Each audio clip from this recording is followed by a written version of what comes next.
So I have some thoughts I want to share. It's something that I bring up a lot when I discuss race with people. Um, Racial issues are a very palpable thing for me. They're very real and immediate for me because I'm a mixed person. And to be a mixed person in America is its own unique experience. I don't know the life of being deeply embedded in a black community, and I can't speak to that experience. I know I am a black person, and I experience America as a black person as well.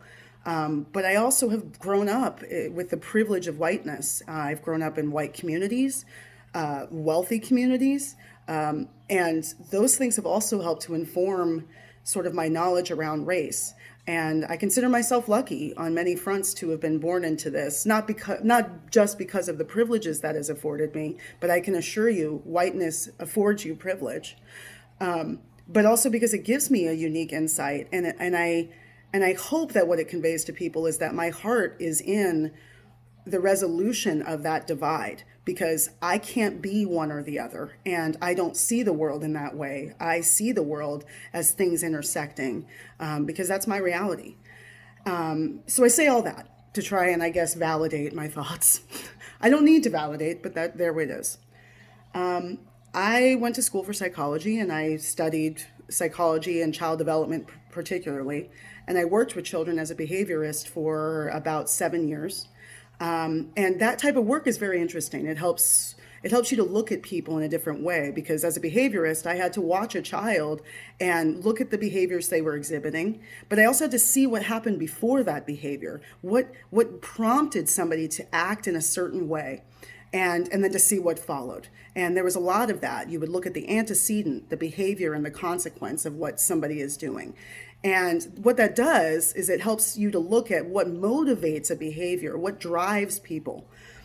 Another great part of learning psychology is learning social psychology and looking at the way that human beings behave in groups and how we I mean, a big part of it is the development of humans, and understanding how we learn the constructs of our world, how we learn to be the people we are.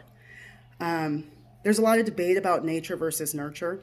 And certainly we're born with an embedded genetic makeup, and we're born with maybe even certain personality predispositions. But the reality is most of what happens, what becomes us, is based on conditions in our environment. We learn how language this way, we learn how to walk, we learn how to behave in social situations and contexts. We learn when we have to switch the codes of who we are, how to be appropriate at work versus hanging out with our friends. We learn all of these mores from the world around us. They're conditions in our environment. And there are things like race and gender and other things that become also part of those that are based out of those constructs. And those constructs are telling us how to perceive other people. They're telling us how to behave ourselves, but they're also telling us how to look at others. And regardless of your own determination, your own consciousness around wanting to think and act certain ways, you're always going to be pushed and I don't know if the word is manipulate, but you're going to be moved and propelled to act based on those conditions. And a lot of it is not known to your conscious mind. And I offer that because I want people to understand there's a lot of compassion for what I think is happening for a lot of people, which is a realization that they've participated in racism or sexism or all of the above, let's be honest. And we all have. We all are the system that helps to perpetuate these isms that we're trying to get away from. And it's important that people understand that each of us as individuals is having to deal with those constructs and how they're trying to work us and push us into behaviors that we're not necessarily comfortable with. That we have to be conscious about that compulsion towards what doesn't feel right inside our hearts. These conditions are deeply set. They've been in this society since time memorial. And again, most people are not conscious of that these are constructs that are telling them how to be. These are conditions in the environment that are telling you how to act and think and behave because they want to believe in their free will. And I want to say there is free will. Where free will comes in, where the choice of being this or that comes in, is in seeing how those constructs are preying on us in our brains and stopping it at that moment. Because I think what keeps happening for a lot of people is they want to believe that the construct never penetrated. And the reality is you have no choice, okay? These conditions, they penetrate regardless of you wanting them there or not. They're going to try and sell you Coca-Cola, and they want to sell you on this notion and belief that it's an advertisement all day long. And it's not just what I see on my television set. It's everything around me is telling me how to be, how to act, how to feel. And you have to be aware that you, no matter how strong and resolute you are, you will not stop it from gaining entry. And the reality is the only thing we can do in our free will and our determination is to tell it, you're not wearing the proper credential and you can't come in anymore. You can't trespass any further. You cannot come out in my words. You cannot come out in my actions. That I see you, condition. I see what you're telling me to think, but I'm not going to buy it. I'm not going to give in to this compulsion that is outside of my control. And I think people need to get that these conditions are going to keep trying to penetrate, and then you're not going to stop this element until we socially make that decision that we want different constructs for our world. We have to decide that we no longer want the paradigm that we've established as in power. We've decided long ago, these constructs long ago, that white men who are wealthy, who are heterosexual, who are able-bodied, that they're the people who are in charge. They're the people who we give all supports and privileges to.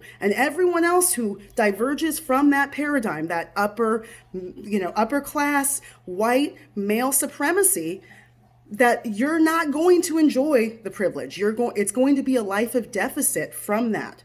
We have to decide we want a different paradigm here. We have to decide what power in our society means. We have to decide what's of value here. We have to decide what our values are, to be frank. But it's important that people get this, that you have free will, but that you are not going to be strong enough to fight those conditions in the way that you think you can. You can't tell it, I'm not racist. You're all racist. We're all racist because the system itself is racist. The conditions, the construct of our system is giving us conditions of racism that still will penetrate. They still come in. And you have to own that they're going to keep doing that. I think the mistake is when you think that you can do this and keep those conditions from coming. They're not going to stop. Just as you learned your language and all of those other things from your environment, you've learned this too. And I would love to be changing those conditions, but first off, you need to own that the control, the will, and the part of you that can make this change is inside your head.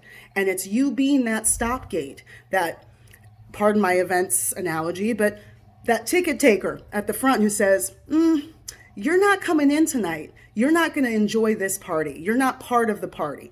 You need to go home now. You're not okay to come in. We have to make that call once it penetrates, once it's inside.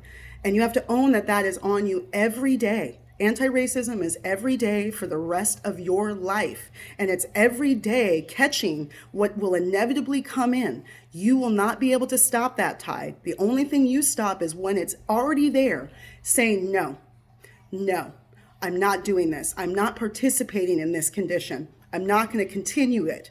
But just know, it's going to keep trying, and we can keep fighting every single day.